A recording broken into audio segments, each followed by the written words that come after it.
Well, Danielle, thank you for having us today. You're very welcome. You're an artist, musician, teacher, and you have a full list of accomplishments behind your name. You have done tours, shows, and I think you're an Ottawa jewel. I'm cringing. Sorry. Thank you so much for joining us today. So tell us a little bit about Danielle Allard, the musician. When you ask a question like that, I'm more inclined to kind of go through my entire history of my life. But in terms of where I'm at right now with music is I just decided to go solo this summer, which has been a really, really great experience, working with everybody who kind of came out of the woodwork a few years ago. So finding everybody online was really nice, the amount of resources that are available, like you guys. Super helpful for local artists.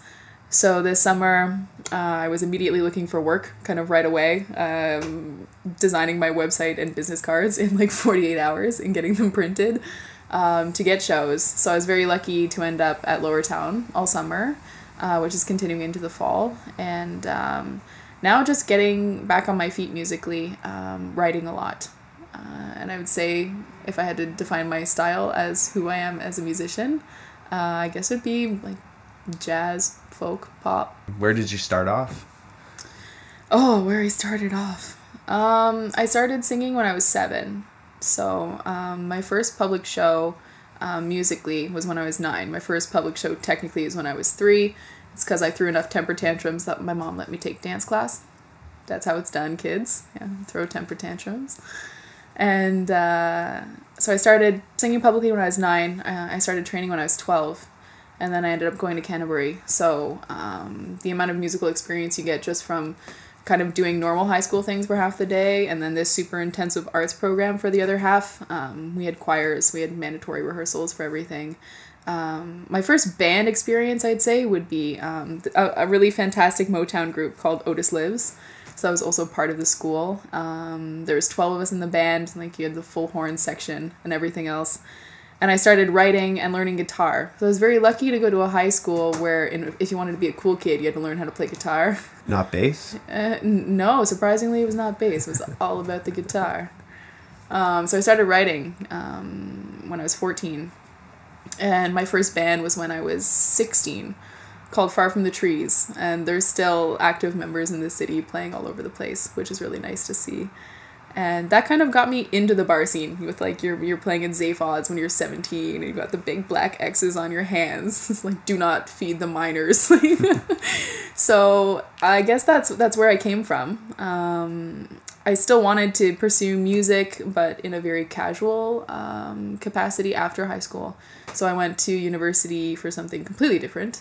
The skills of which I can still use in music, but I was not planning on taking music so seriously. So when I started playing again and performing publicly after my 3rd year of university, I was very surprised by the amount of people that kind of jumped on board and offered to help. So that kind of just keeps me going. I guess it's 4 years later now. Do you want to talk about your most recent bands that you were in that happened? Yeah. So after 3rd year of university, a friend, Lucas Hanneman, we met. I was 13 years old. He was 16 years old. And I was selling merch for his band at the time because I fell in love with local music way back when. And he came back. He just finished studying jazz guitar at Concordia. And he said, "Hey, Danielle, are you playing any shows? Like I'm in town now. I live in Ottawa again." I said, "Yeah, I'm playing this one show for Chris Zimmerman." He was promoting a bunch of shows at the time.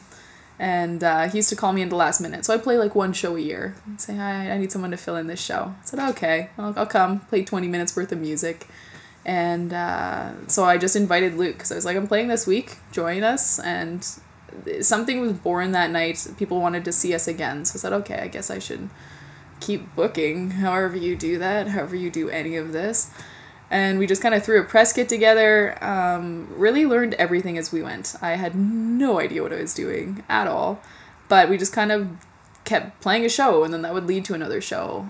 Every show we played, there was a new opportunity. So when we started recording, it was just meant to be an EP. We could play at bars. People jumped on board with that. So then all of a sudden, I'm like, we're recording a full-length album, and I have no control over what's happening in my life right now.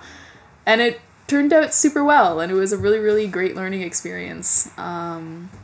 Everything that happened since then was so crazy I couldn't even comprehend it, and it all happened so fast that you didn't have time to really adjust. And we went on tour, we did a bunch of festivals, it was super great, an amazing learning experience, and we stopped the project Go Long last September. So once we did that, I started working in a project, just a duo called Arrows and Anchors.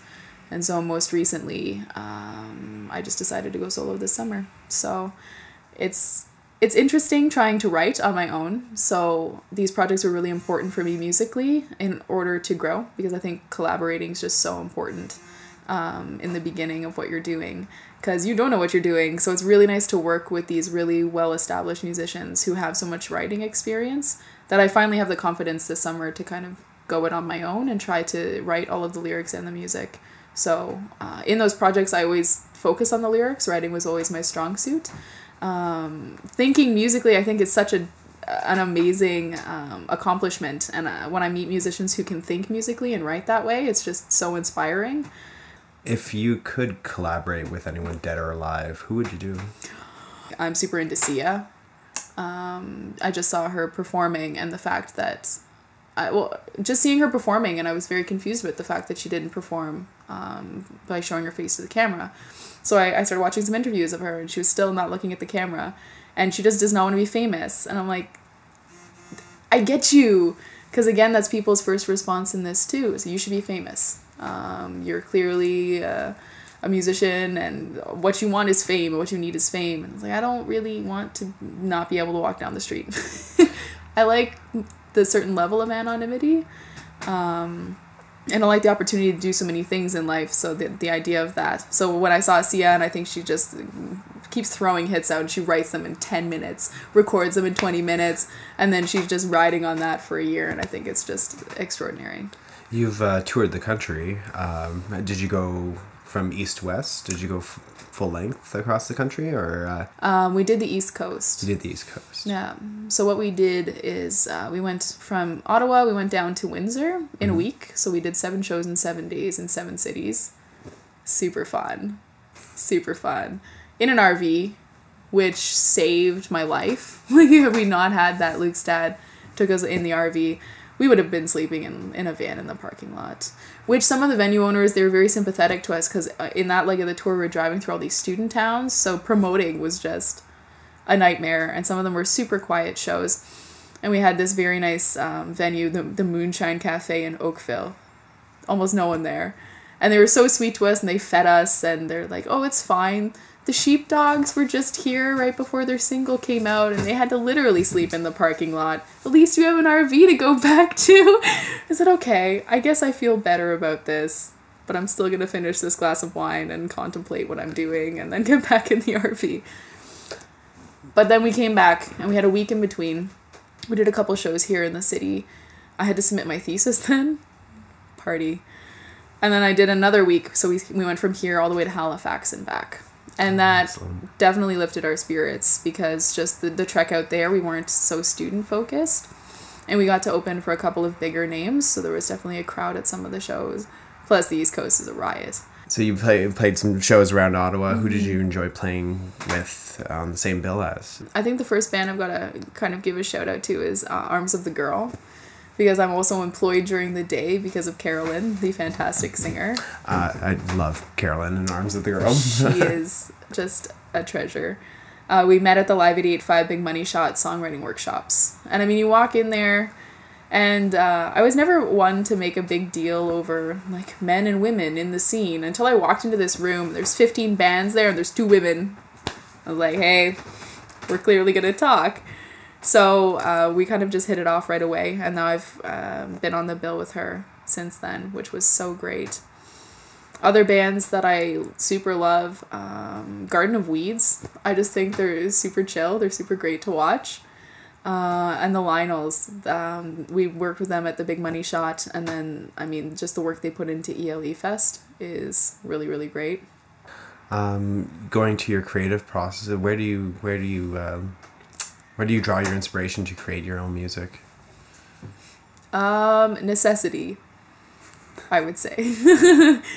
And I've noticed that particularly a lot recently when you've got a lot of stuff to deal with in your life. Some of the greatest days that I've had are the days when I go and I rehearse and I'm working with someone who you don't even need to talk to them. There doesn't need to be words there, but if you can connect musically, there's something that's really, really calming that happens. It's really refreshing when you're just struggling to communicate with anybody. So when I started writing music and started writing period, I was very, very young. I've always been a very anxious child.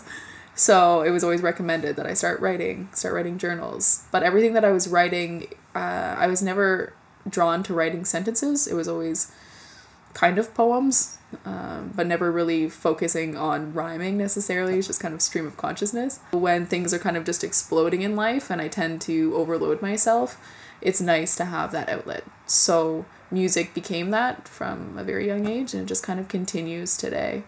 So now keeping the audience in mind when you're writing is something that's interesting, and just changing your writing style to write songs instead of poems is also something that's been interesting.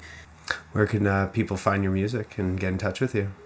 My website is DanielleAllard.com, so it's just my name, easy to remember. And I started just joining literally every social media platform that existed when I was trying to promote all of the older projects. So just the amount of sheer research goes into learning what exists and what you're supposed to be using. SoundCloud, Reverb Nation, Bandcamp, Facebook and Twitter. Twitter is always something that I like to use when I'm contacting venues or people I'm working with or other bands. It's really like a business to business thing. Facebook, I love my Facebook page because it's easy to share photos and stuff. So I only recently started using Instagram because other people are there and I'm supposed to use that too. But it's all kind of synced. So once you're contacting me through one of them, it's pretty much the same stuff because I'm just barely keeping up. I'm just like hitting the ground running every single day. So yeah, I'm online. You can find me. I'll talk back to you. Thank you so much for having us today. Oh, thank you guys.